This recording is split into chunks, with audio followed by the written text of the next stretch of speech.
Hello viewers, this is Trevor with the Ink Warfare channel. Welcome to the third video in the series on the all-time top 5 mask wearing characters.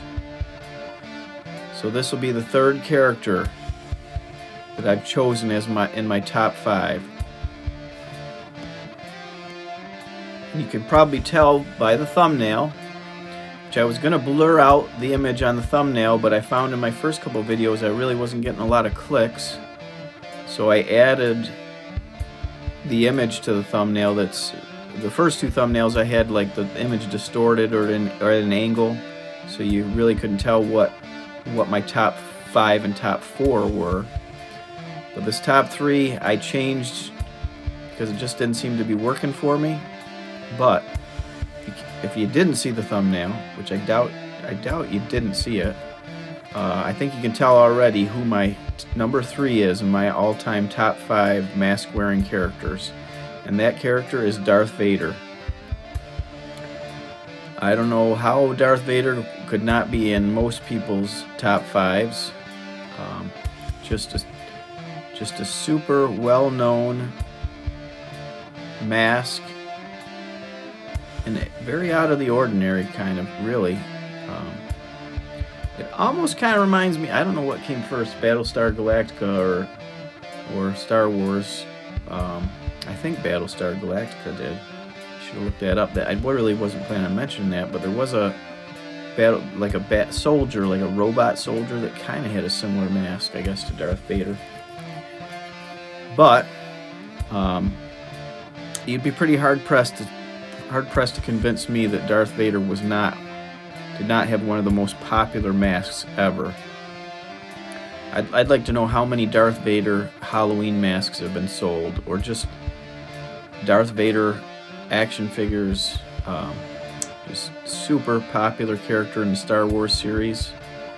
It was released in 1977, launched in 1977, I believe.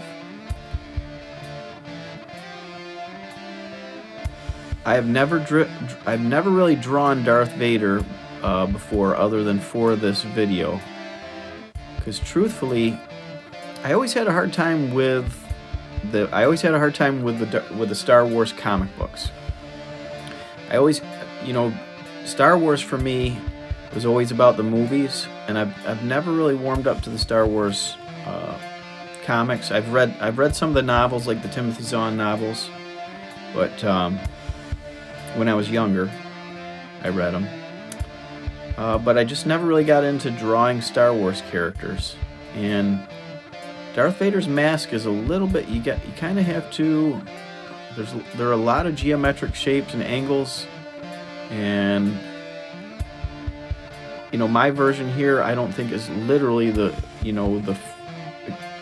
line for line, an exact replica of the original helmet. And I know, it's my understanding, the helmet design has changed throughout the years for some of the movies. I don't know how specifically, but I had my kids have one of the masks that has the chest piece that you push the button and the mask talks and stuff. So I kind of use that mostly for my reference, and my reference photo that I used for this illustration. Now, just like in my other videos, I started out with a Color Ace blue pencil, and it's not the non-photo blue. I don't like the non-photo blue, it's too light, not dark enough for me. I have a whole box of them that I probably will never use. And then I'm going in right with my inks, and right now I'm using the Pitt pen, Faber-Castell. I think I pronounced that right. So I just use the blue pencil as to generate like a rough outline and some guideposts to follow.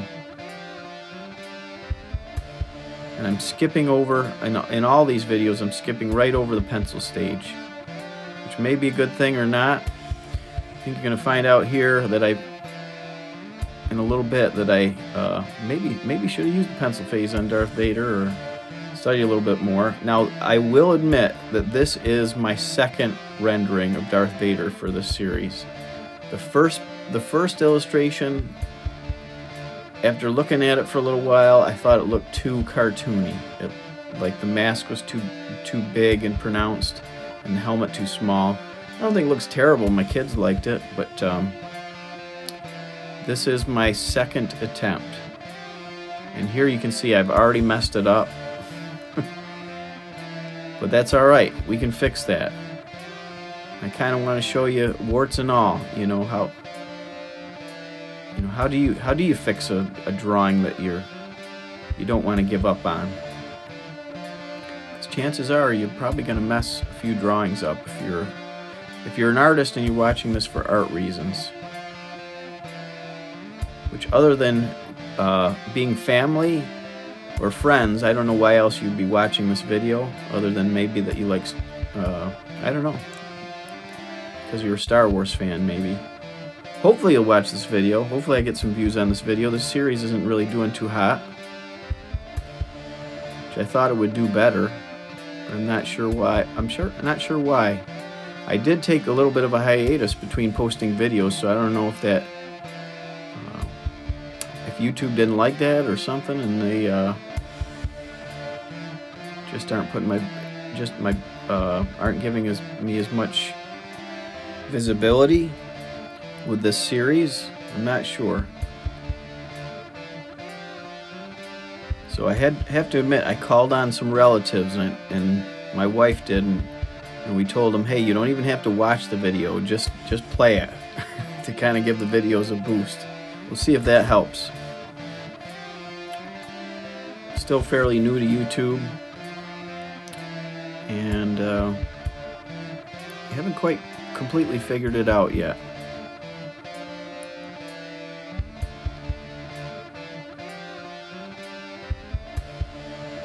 So this is a mask where I suppose if you wanted to, if you really you could probably use some kind of perspective to draw this helmet. But why would you? Why would you want to launch into all that? That's not a lot of fun. I don't know. I don't have fun laying out perspective lines and stuff like that and figuring them all out.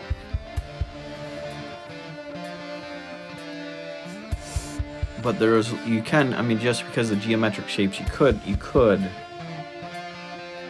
kind of use a little perspective to aid your drawing. It might look cool. I'm not going to do it, but if you're an artist, and maybe it's worth a try. This was very loosely based on a photographic reference I took of myself. I couldn't find the helmet, so I don't know if my kids destroyed the helmet. I could only find the mask and the plate that hangs off the front of it. But I don't think there aren't many characters much cooler than Darth Vader. Had everything going for him: the voice, the costume, the Force, being part of probably the best movies of all time. Some of the best movies of all time.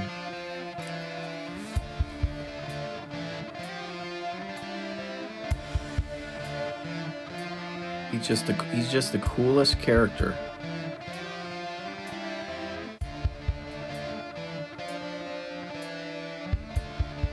So I am going to draw his fist in here, and I kind of had a hard time finding a good reference for just what his costume glove looked like.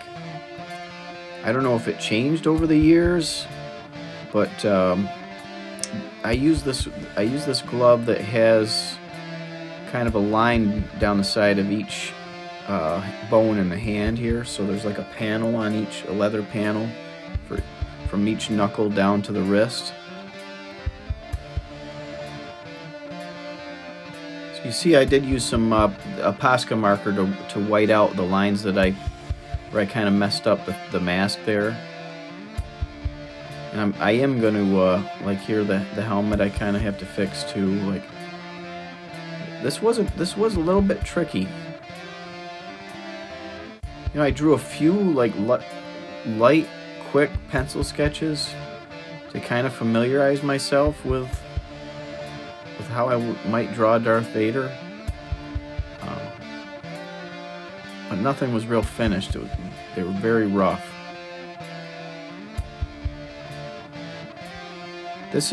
And something like this too can be really challenging because you've got a lot of reflective surfaces.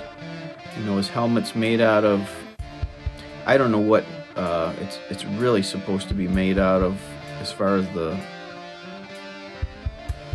the story goes, but I would say probably it was like a steel, some kind of steel or alloy, and not the plastic that, you know, like your costume mask would be. So it's going to reflect a lot of different images, and that can be a big challenge, especially when you're trying to do that from imagination. You know, my reference photos that I took, they weren't the greatest, and I didn't get a lot of ideas. I got some as to how I wanted to cast the reflections off the helmet and the mask. That can help big time if you're stumped, you know. If you're drawing a character, like sunglasses, like the glasses that are on my Snake Eyes drawing, and I kind of had a little bit difficult time with that.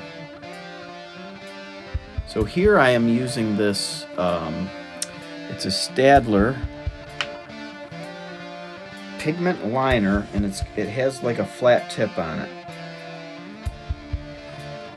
It's kind of like similar to maybe like a parallel pen, and it really does help you fill areas in quickly. Like here I'm trying to fill in some of the areas where light's reflecting off the helmet and the different shapes that it can be made by the darker areas. So this kind of helps a little. I found it kind of was an aid in blocking some things in real quick. And here I'm like blocking in some shadows.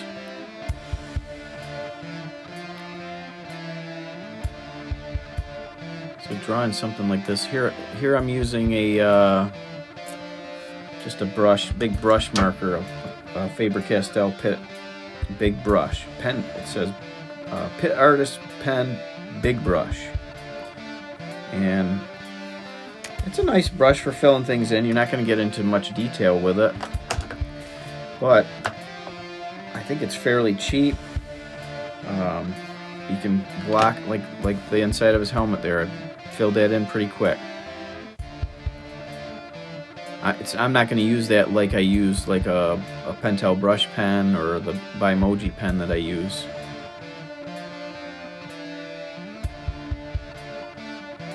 So sometimes like on a helmet or something like that, like little circles can help.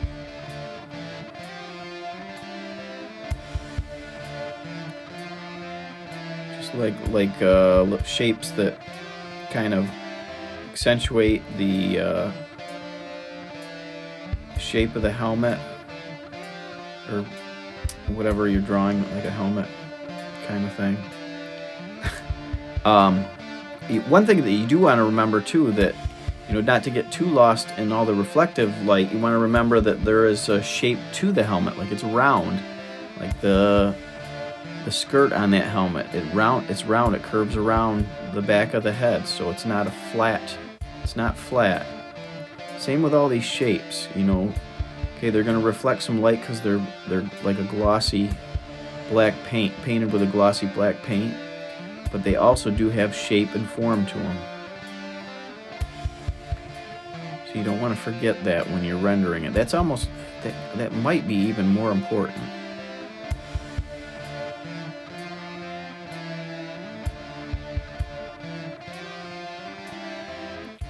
And when you're drawing something, there's kind of like there's three stages that I use. You have your overall form. So you know you have your like the helmet, the overall form of the helmet, the person's face, just the general shape and how light reacts to those shapes and cast shadows and stuff. Those are things you have to keep in mind. Then you have your individual little structures within, say you're drawing a forearm or something, or your face. There's individual little muscle structures like the high bones of the cheek, or the, below your mouth, your lips. There's different planes within the larger shape. And then you have your smaller details when you go in and kind of iron those things out. But you really want to have your structural details correct, because if your overall structure isn't convincing, it's going to be hard to make everything else look convincing.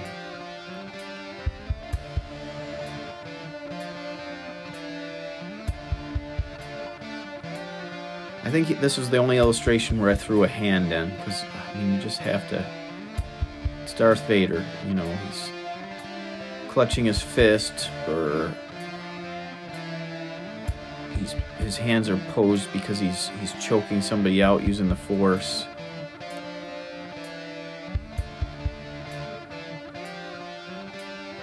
So I'm using that same wide-tipped Staedtler pen to do this.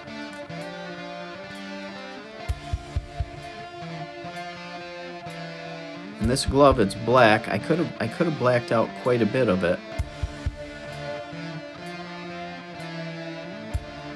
and left very little highlights, and I think it would have been just as convincing. Like I said, I'm doing this on the fly. I really didn't I didn't draw a lot of pre-reference or warm-ups.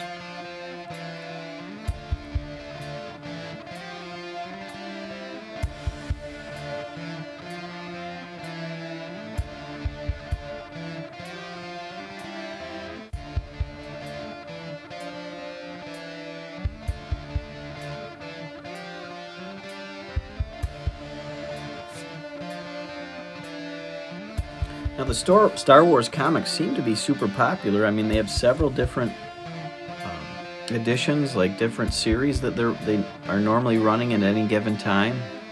So it must be selling. I've just never been into Star Wars comics.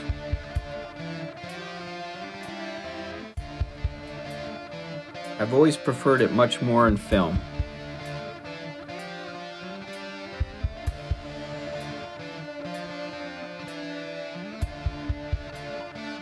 Now, I grew up in the Star Wars era. My Star Wars action figures were some of my favorites, other than G.I. Joe. I always look forward, Christmas time is coming. My grandmother would always have stockings hanging from my cousin and I outside her living room, and you could always guarantee that that my stocking would have either a G.I. Joe figure or a Star Wars figure, or maybe two, waiting in there. So that was a highlight. I knew when to kick off Christmas. We always started off Christmas Eve with at my grandmother's house, and I could always rely on the fact that, yep, I'm probably gonna get a G.I. Joe guy or a Star Wars figure tonight. And you when you entered the house, you could see in the stocking the outline of the shape of that card with the figure attached. Sometimes if there wasn't enough room, you could see, you could tell which figure was in there because the card was peeking out of the top.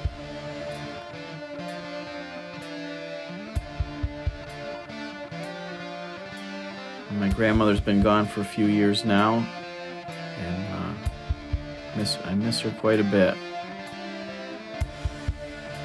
At that point, my grandfather had died of cancer.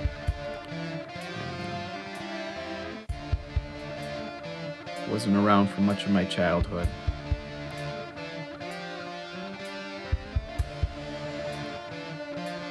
But Grandma always treated me well.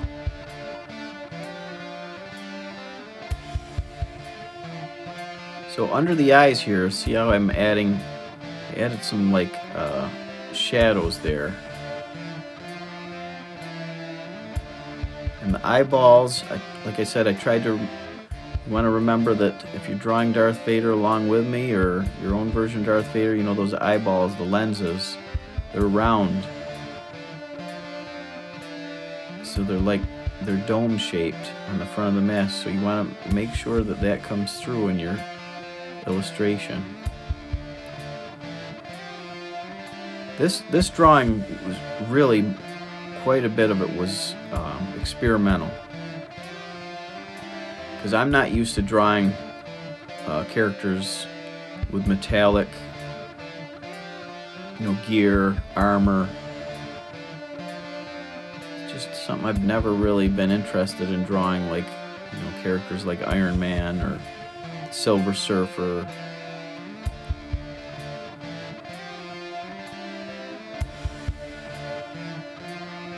So this is fairly new to me, drawing like a surface like that, like trying to render a surface like this, like Darth Vader's helmet. I think I might have made the mouthpiece a little bit too pronounced or large, but it doesn't look too bad, I don't think. I don't know, let me know in the comments. I'm not afraid of little constructive criticism. That reminds me, if you're liking this video, if you're still watching this video so far, don't be afraid to hit the like button. I've got to admit, before I started a YouTube channel, I never thought about selecting the like button that much, and now I do it all the time, because I know that very rarely does anybody select the like button on my videos. And I don't take it personally, I just don't think people remember to do it. But since I've launched a YouTube channel, I've been trying to be more conscious about liking videos that I like. Maybe nobody's liked my videos so far. I don't know. I have gotten some likes, but yeah. That's another thing. If you are watching a lot of YouTube, be more conscious of liking other people's videos too. I don't know how well that helps with the algorithm, but it does help the whoever's producing those videos or whoever's channel it is. That it's kind of nice to know that people are liking your video.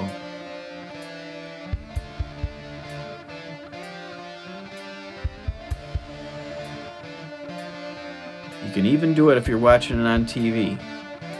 You just arrow up on that remote and scroll over to the like button.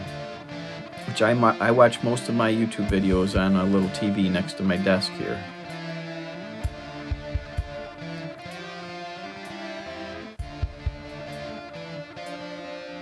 I like turning on things like this and letting them play while I draw myself. It's kind of stoked to see that David Finch has released a new video. It's been a while.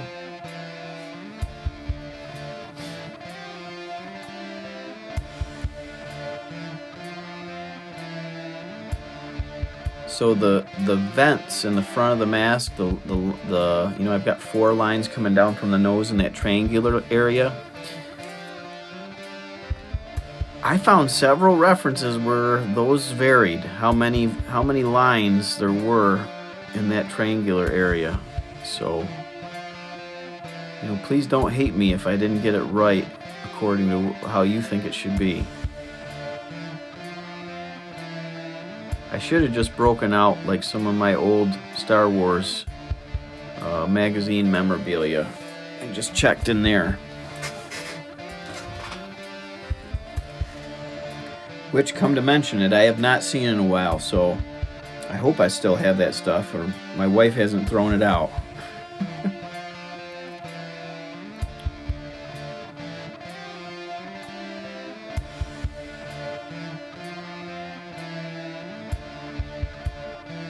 My wife's always after me to sell some of my action figures and stuff that I've held on to on eBay. And I have sold some stuff. Years ago I did, but it's hard to part with some of this stuff, and actually, you know, it might increase in value. I don't know. I don't know how much. Right now is probably a pretty hot time to sell stuff, because I know the collector's market is really up now since COVID. So it probably would be a wise time to sell some of those 80s toys off.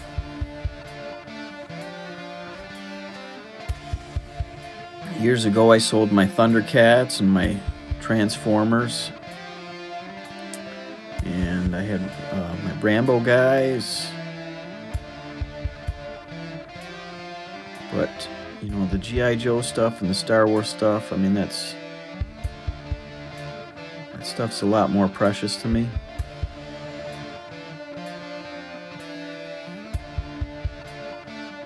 You know, maybe one day too I'll have a studio where I can put that stuff on display in a case or something. Right now I don't have the room,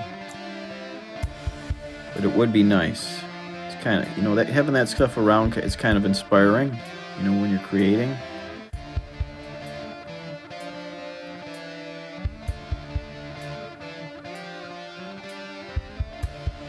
I don't know how some people afford these statues and stuff like that. I mean, people spend a lot of money on some of these character statues. They're really incredible looking. And some of these guys that sculpt them are super talented. I bought a bunch of Sculpey years ago, and with the intentions of trying my hand at that stuff, but I haven't done it yet. You know, I only have time for so many hobbies. I don't know about you, but when you have a family and a day job and things like that, you know, there's just so much time in the day. Now I have a YouTube channel, which takes up a lot of my time.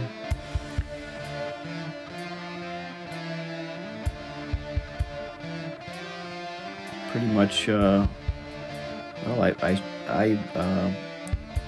record, narrate, edit, and I create the music for this channel. As good or bad as it might be.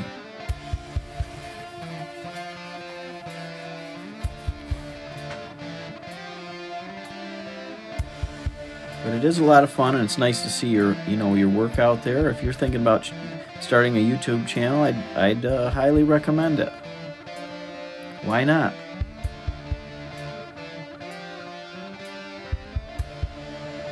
Just be prepared for it to be slow going at first. Well, or I don't know. It's slow going. I've got about man, this might be my 10th or 11th video.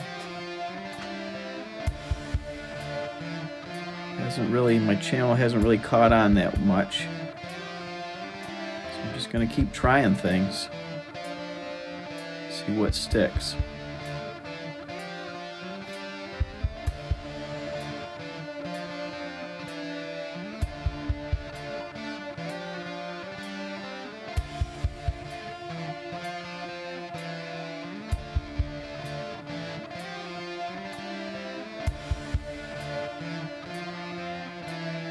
So while I was drawing this, I started to think maybe I was rendering, especially those cheek pieces and stuff. But in the end, I was fairly happy with how it came out.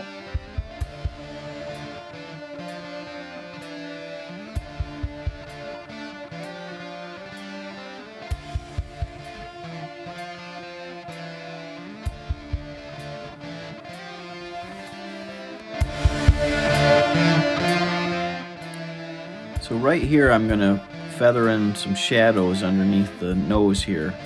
You never underestimate the effectiveness of shadows, and it can be difficult to be brave enough to throw some shadows in. But usually if they're done right, they're gonna work.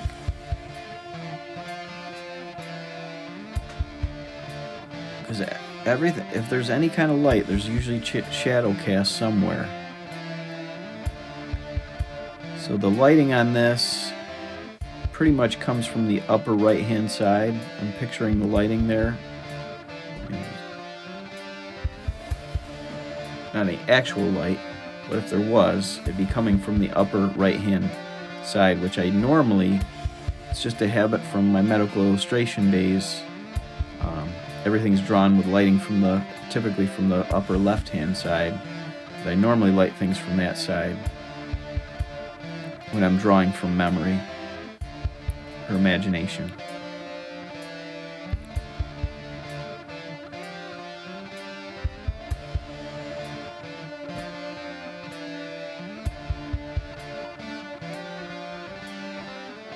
So I'm narrating this shortly after we just had, I'm in the United States and we just had Thanksgiving. I don't know how your Thanksgiving went or if you had one. Mine went fairly well. Had a lot of good times with family. Played a pretty cool game with my wife's family, and had my fill of food. So I hope your Thanksgiving went well as well too.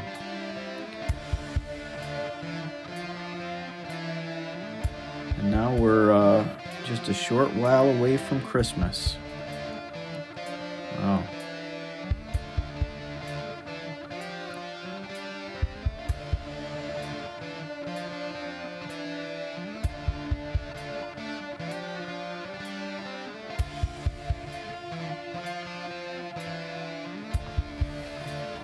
Speaking of Christmas, if you want to support my channel or like what you see, I do have a website, inkwarfare.com, and I do have t-shirts for sale on there.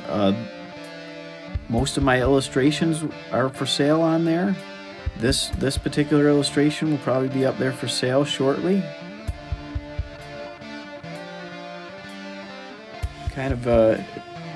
It's kind of a challenge to juggle and keeping your YouTube video up, keeping your website up, and doing it all on your own. So I'm trying to do both. So hopefully within the next few weeks, this one will be up there for sale.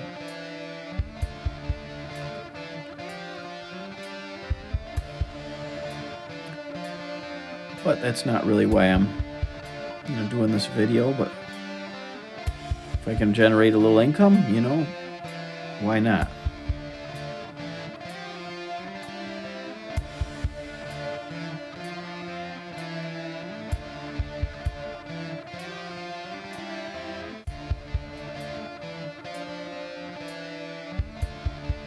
I didn't get crazy with the glove here. It was pretty roughly sketched in.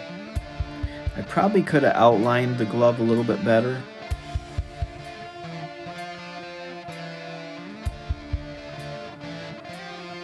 But if this was going to be colored, I don't think it'd be any problem.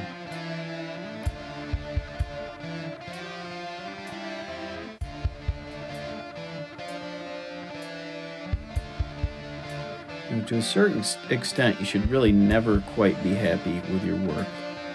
I heard a quote, can't remember where it was, but if you look at your work from 5 years ago, you should be unhappy with it. I think there's some truth to that. There should be a certain discontent as an artist with your work. That is to say, you should always be growing in your skill. Now we're coming down to the end of the video here. As I just finish up some final details, just wanted to remind everybody about my website, inkwarfare.com. I'm on Instagram as well at ink.warfare. And if you like this video, please hit the like button or subscribe or do both. I should have the next video in this series coming shortly. I really appreciate you sticking around to the end and watching this video. Thank you.